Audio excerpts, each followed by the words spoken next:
नमस्कार, स्वागत आहे आपल्या सर्वांचं आपल्या एस के एज्युकेशन या ऑनलाईन लर्निंग प्लॅटफॉर्मवर आणि आपल्या सरळ सेवा लाईव्ह सेशनमध्ये.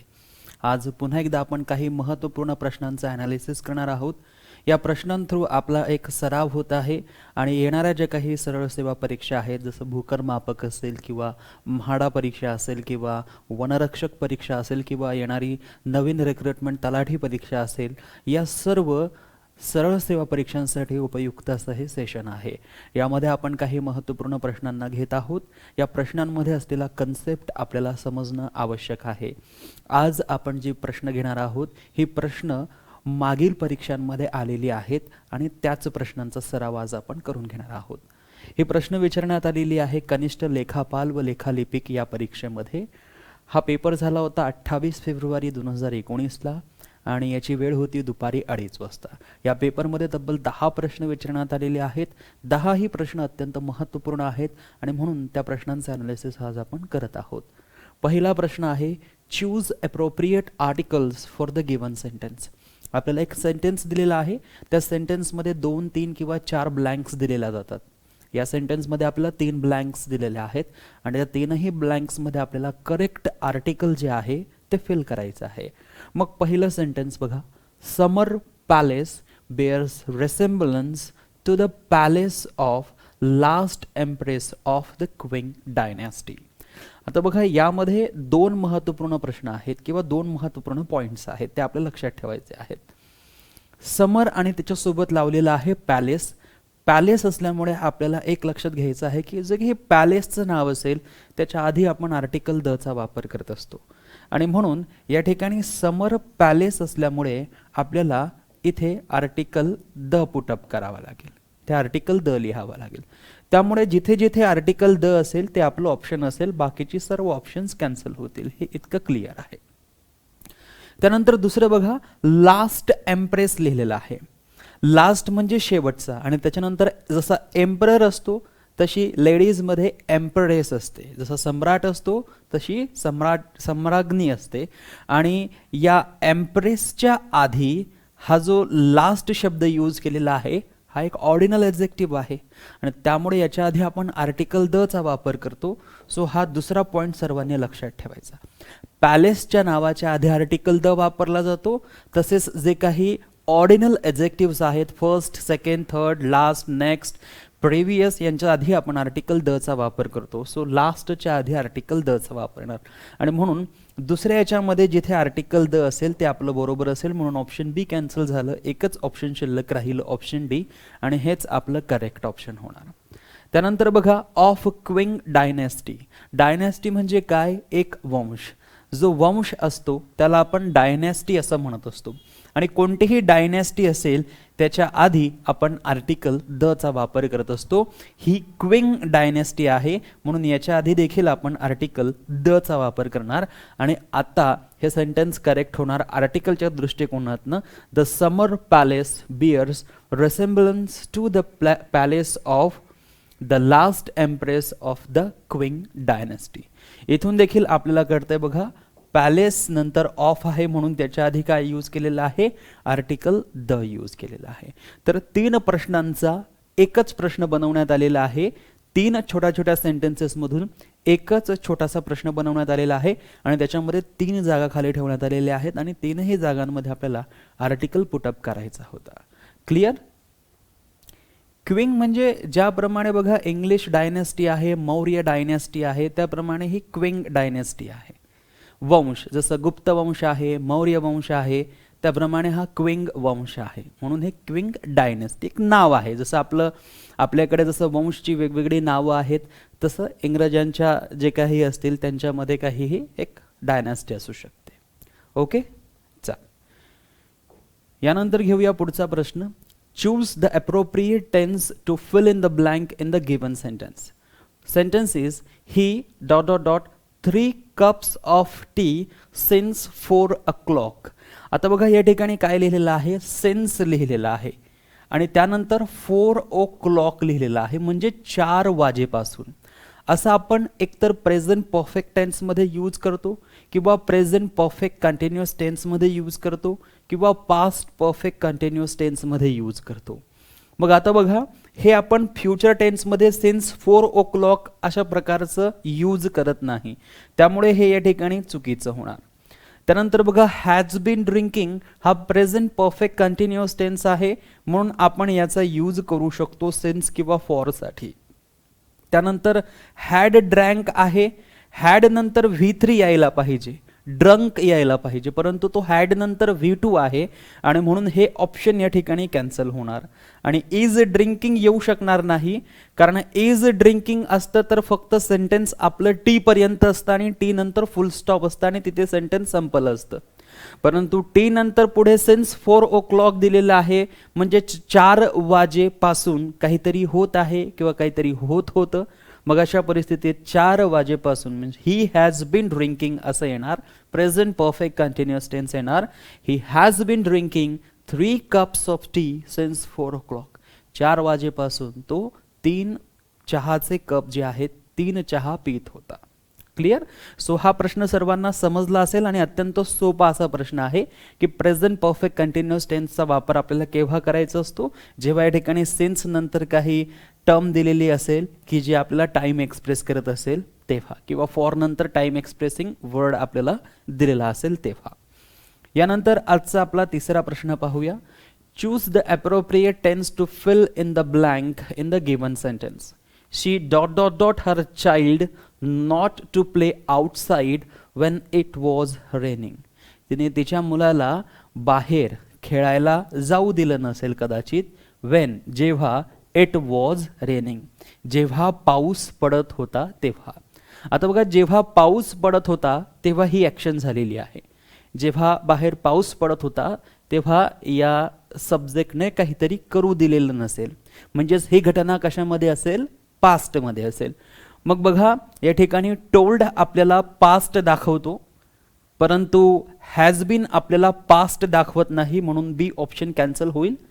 त्यानंतर टेल हा या ठिकाणी प्रेझेंट दाखवतो, म्हणून ऑप्शन सी कॅन्सल होईल.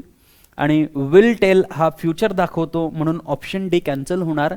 मग एकच ऑप्शन शिल्लक राहिलं, ऑप्शन ए टोल्ड.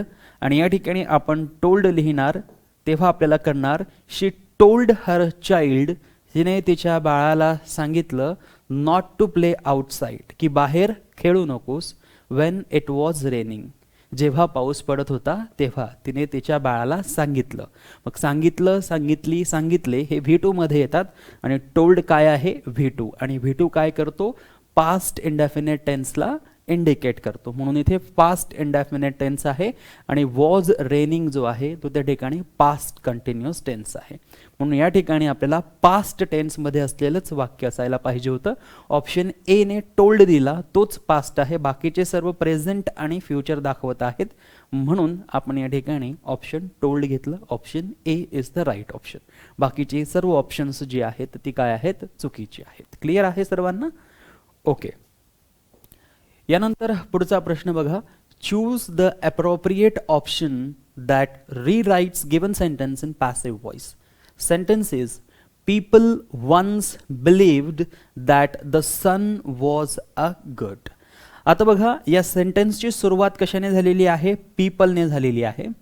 त्यानंतर वन्स हा एक ॲडवर्ब आहे. त्यानंतर बिलीव्ड हा काय आहे, व्हर्बचा सेकंड फॉर्म आहे. ओके. आता बघा, जेव्हा पीपलने आपल्या सेंटेन्सची सुरुवात होणार किंवा देने आपल्या सेंटेन्सची सुरुवात होणार, त्यानंतर या ठिकाणी V2 V1 जे काही लिहिलेलं असेल, तेव्हा आपण त्याचं जे काही पॅसिव्ह व्हॉइस आहे ते कशा पद्धतीने करत असतो, या ठिकाणी जो V1 किंवा V2 लिहिलेला असेल त्यानुसार.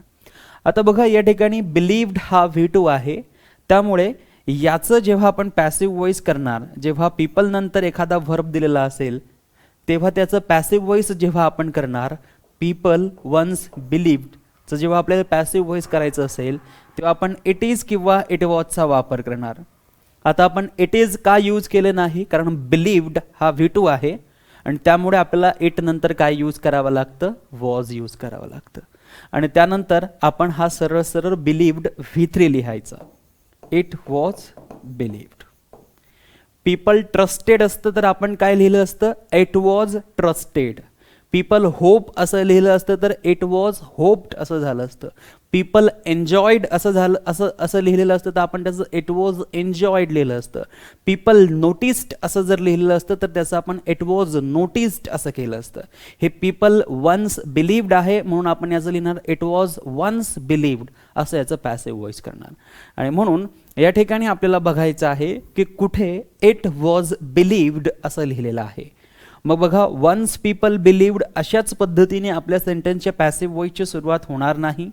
The sun was good was believed by people once. आपल्याला माहिती असलं पाहिजे की जेव्हा आपल्या सब्जेक्टमध्ये पीपल असतो तेव्हा ऑब्जेक्टमध्ये आपण पीपल लिहत नाही. जेव्हा आपल्या सेंटेन्सची सुरुवात पीपल किंवा पब्लिक किंवा दे ने झालेली असते, ऑब्जेक्टमध्ये आपण पब्लिक, पीपल किंवा दे लिहत नाही. आणि त्यामुळे या ठिकाणी पीपल वन्स लिहायची गरज नाही, म्हणून ऑप्शन बी काय होणार, कॅन्सल होणार. त्यानंतर इथे इट हॅज बीन बिलीव्ड लिहिलेलं आहे की जे इट वॉज बिलीव्ड असायला हवं होतं आणि म्हणून ऑप्शन सी जे आहे ते देखील कॅन्सल होणार. इथे इट वॉज वन्स बिलीव्ड लिहिलेलं आहे. बघा, इट बरोबर आहे, वॉजही बरोबर आहे, कारण या ठिकाणी वन्स लिहिलेला आहे म्हणून आपल्याला वन्स लिहावा लागला. त्यानंतर आपण लिहिला बिलीव्ड. आणि हे पुढे जे आहे हे जसंच तसं लिहायचं आहे. The sun was a good, that the sun was a good. म्हणजेच हे ऑप्शन डी जे आहे हे आपलं करेक्ट पॅसिव्ह व्हॉइस होणार. त्यामुळे बघा, इथे जर पीपल बिलीव्ड लिहिलेलं आहे तर त्याचं पॅसिव्ह व्हॉइस करताना आपल्याला इट वॉज बिलीव्ड असं लिहावं लागणार. पीपल ट्रस्टेड असं असतं तर आपण इट वॉज ट्रस्टेड असं लिहिलं असतं. पीपल एन्जॉयड असं असतं तर आपण इट वॉज एन्जॉयड असं लिहिलं असतं. पीपल वन्स बिलीव्ड आहे म्हणून आपण इथे लिहिलं it was once believed that the sun was good. या पद्धतीने आपलं हे पॅसिव्ह व्हॉइस होणार आहे. Clear? So option D J आहे हे आपलं करेक्ट पॅसिव्ह व्हॉइस होणार आहे. यानंतर घेऊया आपला आजचा पुढचा प्रश्न. पुढचा प्रश्न आहे choose the option that best transforms the sentence in indirect form. एक सेंटेन्स दिलेला आहे, त्या सेंटेन्सला आपल्याला इनडायरेक्ट स्पीचमध्ये कन्वर्ट करायचं आहे. सेंटेन्स आहे Suresh sed Dinesh what a fine morning let's go for a walk. आता बघा, या ठिकाणी लिहिलेलं आहे सुरेश सेड आणि यानंतर इथे आपण पाहू शकतो लेट्स लिहिलेला आहे. त्यामुळे हा जो सेड आहे हा सेड एकतर सजेस्टेड मध्ये रूपांतरित होईल किंवा हा प्रपोज्ड मध्ये रूपांतरित होईल. त्यानंतर या ठिकाणी व्हॉट अ फाईन मॉर्निंग असं लिहिलेलं आहे. व्हॉट अ फाईन मॉर्निंग असं लिहिलेलं आहे. त्यामुळे याचं आपण it was very fine morning असं लिहिणार आहोत. सो हा व्हॉट अ जो आहे हा कशामध्ये कन्वर्ट होणार, इट वॉज मध्ये कन्वर्ट होणार. हे दोन पॉइंट्स जरी आपल्याला माहिती पडले तरी आपण यावरून आपलं उत्तर जे आहे ते शोधू शकतो. आता बघा, इथे लिहिलेलं आहे Suresh observing that it is very fine morning. आता हा जो इज या ठिकाणी लिहिलेला आहे हा चुकीचा आहे. हा it was a fine morning, it was very fine morning असं असायला हवं, म्हणून ऑप्शन ए कॅन्सल होणार. त्यानंतर बघा, observing that it was a very fine morning Suresh propose to Dinesh that they go for a walk. या ठिकाणी बघू शकतो आपण it was a very fine morning जे आहे ते अगदी बरोबर आहे, म्हणून सेंटेन्स बी जे आहे ते आपलं करेक्ट ऑप्शन होऊ शकतं. त्यानंतर बघा, Suresh propose to Dinesh that they go for a walk. हे देखील आपलं ऑप्शन होणार नाही कारण इथे इट वॉज फाईन मॉर्निंग लिहिलेलं नाही. त्यानंतर इथे बघा, it is a very fine morning, इथे इज लिहिलेलं आहे म्हणून हे आपलं ऑप्शन होणार नाही. ऑप्शन डी जे आहे ते देखील कॅन्सल होणार.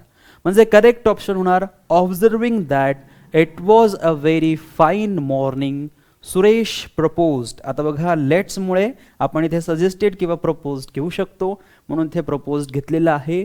टू दिनेश, कुणाला दिनेश, दिनेशला प्रपोज केलेला आहे that they go for a walk, की ते वॉकसाठी जाऊ शकतात. आणि म्हणून करेक्ट ऑप्शन जे आहे हे आपलं कोणतं असणार आहे, ऑप्शन बी असणार आहे. तर अशा पद्धतीने डायरेक्ट टू इनडायरेक्ट स्पीचमध्ये काही छोट्या छोट्या पॉईंट्सवरून देखील आपल्या लक्षात येतं की कोणतं आपलं ऑप्शन जे आहे ते बरोबर होऊ शकतं. सुरेश सेड नंतर इथे लेट्स लिहिलेलं आहे, म्हणजे एकतर सजेस्टेडमध्ये कन्वर्ट होणार सेड किंवा प्रपोज्डमध्ये कन्वर्ट होणार सेड. त्यानंतर व्हॉट अ फाईन मॉर्निंग जे आहे त्याचं होणार it was a very fine morning आणि लेट्समुळे प्रपोज्ड किंवा सजेस्टेड. ते आपल्याला करेक्ट सर्व ऑप्शन बी मध्ये मिळतंय, म्हणून ऑप्शन बी जे आहे हे आपलं राईट ऑप्शन होणार. ओके, यानंतर आजचा आपला पुढचा प्रश्न आहे choose the option that correctly sequences the following sentence. आता बघा, पहिलं सेंटेन्स आहे these are aimed at helping you develop the right skills and behaviours as a leader. दुसरं सेंटेन्स आहे this may be beneficial for you to attend. त्यानंतर आहे as part of the leadership assessment and development programme a range of workshops are being commissioned from external vendors. And the last sentence is these are supplemented by some modules on policy and process aspects of people leadership within the company. आता या सर्व सेंटेन्सची सुरुवात जर तुम्ही पाहिली, तुम्हाला काहीही समजत नसलं तरी छोटीशी ट्रिक आहे ती लक्षात ठेवायची. दीजने जर वाक्य सुरू होत असेल तर ते आपलं पहिलं वाक्य असणार नाही. दिसने जर आपलं वाक्य सुरू होत असेल तर ते आपलं पहिलं वाक्य असणार नाही. ॲज अ पार्ट ऑफ किंवा ॲजने आपलं सेंटेन्स जर सुरू होत असेल तर ते आपलं पहिलं वाक्य होऊ शकतं. त्यानंतर दीजने जर वाक्य सुरू होत असेल तर ते आपलं पहिलं वाक्य होणार नाही. म्हणजे ए पहिलं वाक्य नाही, बी पहिलं वाक्य नाही, डी देखील पहिलं वाक्य नाही, सी आपलं पहिलं वाक्य होणार. आणि सी आपलं जर पहिलं वाक्य होणार तर असं ऑप्शन शोधायचं ज्याची सुरुवात सी पासून होत असेल. बघा, इथे ए पासून होत आहे म्हणून ऑप्शन ए कॅन्सल, इथे डी सुरुवात करताय म्हणून ऑप्शन 2 कॅन्सल, इथे सी सुरुवात करताय म्हणजे ऑप्शन 3 बरोबर, इथे बी ऑप्शन सुरुवात करताय म्हणजे ऑप्शन 4 कॅन्सल. एकच ऑप्शन शिल्लक राहील ऑप्शन 3. ऑप्शन 3 मध्ये सी ए डी बी हा जो सिक्वेन्स लिहिलेला आहे तोच करेक्ट आहे. हे वेगवेगळे सेंटेन्सेस आहेत, या सर्व सेंटेन्सेसला आपल्याला एका क्रमबद्ध रीतीने प्रेझेंट करायचं आहे, का क्रमबद्ध रीतीने आपल्याला लिहायचं होतं. म्हणून दीजने सुरू होणारं सेंटेन्स पहिलं होणार नाही, म्हणून ए सेंटेन्स किंवा डी सेंटेन्स पहिलं सेंटेन्स होऊ शकत नाही. दिसने सुरू होणारं सेंटेन्स देखील पहिलं सेंटेन्स होऊ शकत नाही आणि म्हणून सेंटेन्स बी आपलं पहिलं सेंटेन्स होणार नाही. ॲजने सुरू होणारं आपलं सेंटेन्स हे पहिलं सेंटेन्स होऊ शकतं, म्हणून आपण सीला पहिलं सेंटेन्स घेता बरोबरच असं एकच ऑप्शन आपल्याला मिळालं की जे सीने सुरू होत होतं. त्यानंतर त्यांनी सांगितलेलं आहे ए. सो बघा, आपण जर म्हटलं as a part of leadership assessment and development प्रोग्रामचा जो काही लिडरशिप असेसमेंट अँड डेव्हलपमेंट प्रोग्रामचा जो काही पार्ट आहे, as a range of workshops are being commission from external vendors, तो एक्सटर्नल वेंडर्सद्वारा घेतला जात आहे. दीज आर एम्ड ॲट, आणि याचा उद्देश काय आहे, helping you develop right skill. याचा उद्देश असा आहे की तुमच्यामध्ये ज्या राईट स्किल्स आहेत त्या डेव्हलप झाल्या पाहिजेत आणि तुमचं जे लीडरचं बिहेवियर आहे ते देखील डेव्हलप झालं पाहिजे. त्यानंतर यांनी घेतलेलं आहे the key these are supplemented by some modules on policy. काही पॉलिसी आहेत त्याच्यावर ते सप्लिमेंट केल्या जातात. Process aspects of people leadership with in the कंपनीद्वारा ती प्रोसेस केली जाते. आणि त्यानंतर लास्ट आहे this may be beneficial for you to attend, आणि हे तुमच्यासाठी बेनिफिशियल असेल की तुम्ही हे अटेंड करू शकतात. सो अर्थाची काही गरज नाही आहे, बस आपल्याला हे 2-3 पॉईंट जर माहिती असले की कोणतं सेंटेन्स पहिलं सेंटेन्स होऊ शकत नाही, अशा परिस्थितीत आपण पहिल्या सेंटेन्सपर्यंत पोहोचू शकतो आणि अशा पद्धतीने आपण ऑप्शनने आपलं उत्तर घेऊन जाऊ शकतो. यानंतर घेऊया आपला आजचा पुढचा प्रश्न. पुढचा प्रश्न आहे choose the word that opposite in meaning to the word highlights in the given sentence. Sentence is some grotesque mask were worn at the carnival. कार्निवलमध्ये म्हणजे यात्रेमध्ये जिथे आपण जात होतो त्या यात्रेमध्ये ग्रॉटेस्क मास्क घातले गेले होते. ग्रॉटेस्क म्हणजे काय, विचित्र. ग्रॉटेस्क म्हणजे काय, विचित्र. हा शब्द सर्वांनी नेहमी लक्षात ठेवायचा. याचा सिमिलर मिनिंग होतो ऑड, विचित्र किंवा स्ट्रेंज. ऑड किंवा ज्याला आपण म्हणतो स्ट्रेंज, ग्रॉटेस्क. किंवा याला आपण आणखी एक शब्द म्हणतो बिजार, BIZZARE. हे तीनही शब्द फार महत्त्वाचे आहेत आणि सरळ सेवा परीक्षांमध्ये हे सिनॉनिम्स म्हणून आपल्याला विचारले जातात. सो ग्रॉटेस्क म्हणजे विचित्र, बिजार म्हणजे विचित्र, स्ट्रेंज म्हणजे विचित्र, अपरिचित, ऑड म्हणजे विचित्र. आपल्याला अपोजिट मिनिंग विचारलेला आहे, अपोजिट. मग बघा, इमॅजिनरी म्हणजे काय, काल्पनिक. आउटलँडिश म्हणजे काय, विचित्र. सो हा होणार सिनॉनिम. ब्युटिफुल म्हणजे काय, सुंदर. आणि फॅमिलियर म्हणजे काय, परिचित. मग या ठिकाणी बघा, जर ग्रॉटेस्क म्हणजे विचित्र होत असेल तर ब्युटिफुल म्हणजे काय, सुंदर, आणि हाच त्याचा करेक्ट अपोजिट होणार ब्युटिफुल. म्हणून ऑप्शन सी जे असेल हे आपलं करेक्ट ऑप्शन असेल. म्हणून इथे काय लक्षात ठेवायचं सर्वांनी, ग्रॉटेस्क या शब्दाचा अर्थ होतो विचित्र, आणि याचा सिनॉनिम कोणता आहे, एक आहे बिजार, दुसरा आहे स्ट्रेंज, आणि तिसरा आहे ऑड. या ठिकाणी स्ट्रेंज म्हणजे अपरिचित नाही, या ठिकाणी स्ट्रेंजचा दुसरा अर्थ घेण्यात आलेला आहे विचित्र. स्ट्रेंजचे दोन अर्थ होतात, अपरिचित आणि विचित्र. या ठिकाणी ग्रॉटेस्क म्हणजे जर विचित्र असेल तर स्ट्रेंजचा अर्थही विचित्र घेण्यात आलेला आहे. त्यामुळे फॅमिलियर हा शब्द जो आहे हा आपण घेऊ शकत नाही विरुद्धार्थाने. यानंतर आज आपला पुढचा प्रश्न घेऊया. Out of the following 4 options choose the incorrect sentence. आपल्याला चुकीचं वाक्य ओळखायचं आहे. Kolar mines are the more deeper compared to those of Europe and America. आता बघा या ठिकाणी युरोप आणि अमेरिकामधील ज्या कोलार माइन्स आहेत त्यांची तुलना केलेली आहे. मग जर तुलना केलेली असेल तर या ठिकाणी कम्पेअर्ड टू असं वापरण्यात आलेलं आहे, आणि कम्पेअर्ड टू लिहिण्यात आलेलं आहे. तर बघा या ठिकाणी डीपर जो आहे तो अगदी बरोबर आहे, परंतु डीपरच्या आधी आपण मोर या शब्दाचा वापर करत नाही, कारण डीप, डीपर, डीपेस्ट हे पॉझिटिव्ह कंपॅरेटिव्ह सुपरलेटिव्ह डिग्री आहेत. Deep positive degree, deeper comparative degree, deepest superlative degree.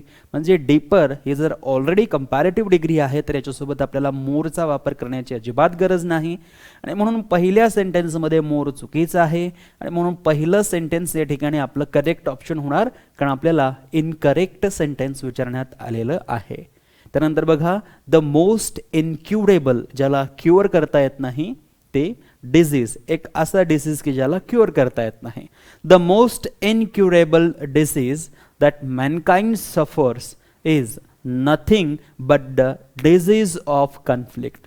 एक असा आजार किंवा एक असा रोग की जो सुधरवू शकत नाही, दुरुस्त केला जाऊ शकत नाही, त्याच्यावर कोणतंही औषध आणलं जाऊ शकत नाही, असा आजार म्हणजे डिसीज ऑफ कॉन्फ्लिक्ट. म्हणजेच काय, जे आपण भांडण वगैरे करतो तो आजार, भांडणांचा आजार. म्हणजे मनुष्याचा भांडण हा एक असा आजार आहे की त्याच्यावर कोणत्याही प्रकारचं औषध नाही. सेंटेन्समध्ये कोणताही शब्द चुकीचा नाही, हे सेंटेन्स बरोबर आहे. If the dog is man's best friend, जर डॉग हा माणसाचा बेस्ट फ्रेंड आहे, then why is the word dog, मग डॉग हा शब्द का a word of abuse. मग डॉग हा शब्द अब्यूज म्हणजे शिवी म्हणून का वापरला जातो, एखादी शिवी देण्यासाठी आपण डॉग हा शब्द यूज करतो. जर डॉग हा माणसाचा खूप चांगला मित्र आहे तर डॉग या शब्दाचा वापर कोणाला शिवी देण्यासाठी का होतो. सेंटेन्सही बरोबर आहे, आणि सेंटेन्समध्ये प्रत्येक शब्द योग्य त्या पद्धतीने लिहिण्यात आलेला आहे, म्हणजे ग्रॅमॅटिकल कोणतीही मिस्टेक नाही. Humanity is what makes a man a better animal in the animal kingdom. Humanity, मानवता हीच सर्वश्रेष्ठ आहे माणसांमध्ये, की जे ॲनिमल किंगडममध्ये असलेल्या सर्व ॲनिमल्सला, माणसाला वेगळं करत असते. सो हे देखील सेंटेन्स बरोबर आहे. हे सेंटेन्स चुकीचं होतं पहिलं सेंटेन्स, आणि तेच विचारलं होतं, म्हणून ऑप्शन ए जे आहे हे आपलं करेक्ट ऑप्शन असणार आहे. क्लिअर, कारण त्या सेंटेन्समध्ये मिस्टेक आहे. यानंतर जाऊया 9 नंबरच्या प्रश्नाकडे. Choose the correct form of expression to complete the sentence. When I told her that she had failed in her test. जेव्हा मी तिला सांगितलं की ती तिच्या टेस्टमध्ये फेल झाली. शी लुक्ड ॲट मी टोटल. तिने माझ्याकडे बघितलं. कशाने बघितलं? टोटल, पूर्णतः. विगर, विगरचा म्हणजे काय? पॉवर. विगर म्हणजे काय? पॉवर. ते टोटल पॉवरने बघितलं असं आपण म्हणू शकत नाही. प्लेजर म्हणजे काय? आनंद. जेव्हा मी तिला सांगितलं की ती तिच्या टेस्टमध्ये फेल झालेली आहे तेव्हा ती आनंदाने बघणार का? या ठिकाणी अजिबात नाही. डिसअपॉइंटमेंट म्हणजे नाराजी, असंतुष्टता जेव्हा म्हणतो आपण, असंतोष. सो या ठिकाणी बघा तिने नाराजीने पाहिलं, total disappointment. When I told her that she had failed in her test, जेव्हा मी तिला सांगितलं की तिच्या टेस्टमध्ये फेल झाली, she looked at me total disappointment. तिने माझ्याकडे पूर्णतः नाराजीने पाहिलं. आणि स्टुपिडली असं आपण म्हणू शकत नाही, कारण स्टुपिडली जनरली कोणालाही बघता येत नाही. सो या ठिकाणी करेक्ट ऑप्शन होणार ऑप्शन सी, डिसअपॉइंटमेंट, नाराजी, असंतोष. त्यानंतर 10 नंबरचा प्रश्न बघा. Choose the option that best explains the highlighted expression. The new engineer at the work was able to solve the problem in 2 shakes of lamb's tail.